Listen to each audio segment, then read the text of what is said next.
Assalamualaikum warahmatullahi wabarakatuh. Perkenalkan, aku Putra Psikologi. Halo, bagaimana kabarnya? Semoga sehat selalu. Kali ini kita akan membahas tentang apa sih psikologi positif itu, apa definisinya, dan bagaimana perspektif modern tentang psikologi positif itu. Ya, psikologi positif itu apa sih?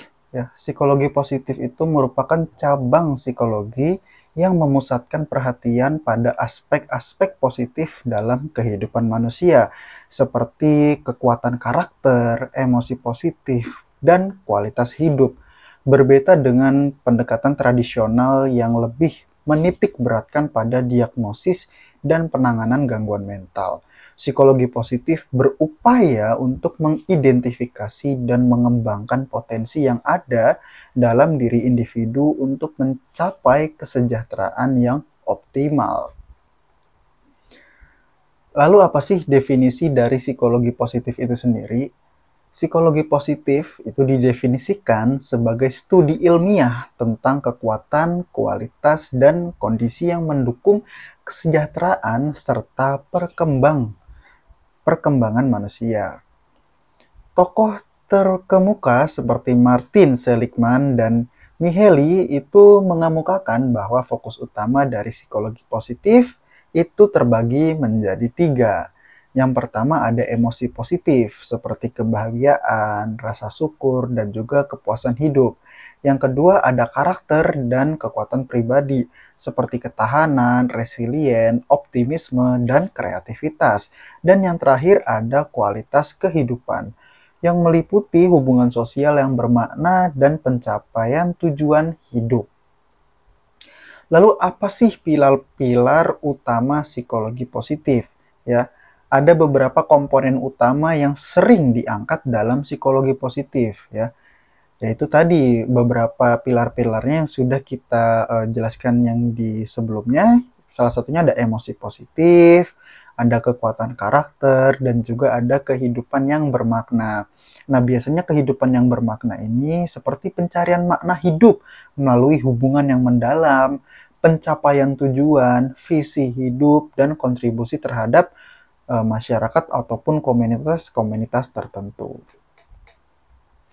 Lalu ada perspektif modern dalam psikologi positif ya. Dalam perkembangannya, psikologi positif telah berevolusi dan melahirkan berbagai pendekatan dan model modern. Nah, yang antara lain yang pertama itu ada teori kesejahteraan atau well-being teori ya. Martin Seligman bahkan mengusulkan model PERMA. Jadi PERMA. Itu P-nya adalah positive emotion, E-nya engagement, R-nya relationship, M-nya meaning, dan A-nya achievement. Positive emotion itu mengutamakan emosi positif. Engagement itu keterlibatan mendalam dalam aktivitas. Relationship itu hubungan sosial yang harmonis. Meaning itu pencarian makna dalam hidup. Dan achievement itu pencapaian dan keberhasilan dalam hidup. Nah, lalu yang kedua ada aplikasi dalam organisasi. Psikologi positif itu nggak hanya berperan dalam perkembangan individu, tetapi juga diaplikasikan dalam konteks organisasi.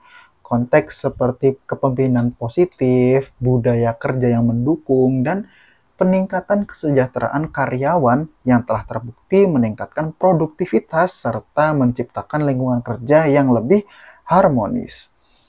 Implementasi dalam pendidikan juga banyak di psikologi positif itu ya. Pendekatan psikologi positif digunakan untuk membangun lingkungan belajar yang mendukung perkembangan emosional dan kognitif siswa. Program-program yang menekankan pada peningkatan motivasi, pengelolaan stres, dan pengembangan karakter membantu menciptakan suasana belajar yang amat sangat kondusif. Nah, inovasi dalam terapi dan konseling juga banyak sekali di berbagai bidang. Terapi berbasis psikologi positif mengintegrasikan teknik-teknik seperti mindfulness, gratitude journaling, dan penguatan kekuatan pribadi untuk membantu individu dalam mengatasi trauma dan stres, serta meningkatkan kemampuan adaptasi terhadap perubahan zaman. Jadi psikologi positif itu ya selalu kita pakai, bahkan dari dulu hingga nanti, ya. Jadi ya kita adaptasi terhadap perubahan melalui psikologi positif ini, gitu ya. Kesimpulannya apa sih? Psikologi positif menawarkan sebuah paradigma baru dalam memahami kesejahteraan manusia dengan menekankan pada potensi, kekuatan, dan aspek positif yang ada dalam diri setiap individu. Penekanan ini tidak hanya memperluas wawasan dalam bidang psikologi, tetapi juga memberikan kontribusi yang nyata dalam meningkatkan kualitas hidup melalui penerapan konsep-konsep positif dalam berbagai aspek kehidupan, mulai dari pendidikan, organisasi, hingga terapi dan konseling. Oke, sekian dari saya tentang apa sih psikologi positif itu dan apa sih pandangan perspektif modern tentang psikologi positif. Sekian dari saya, nantikan konten-konten psikologi positif selanjutnya.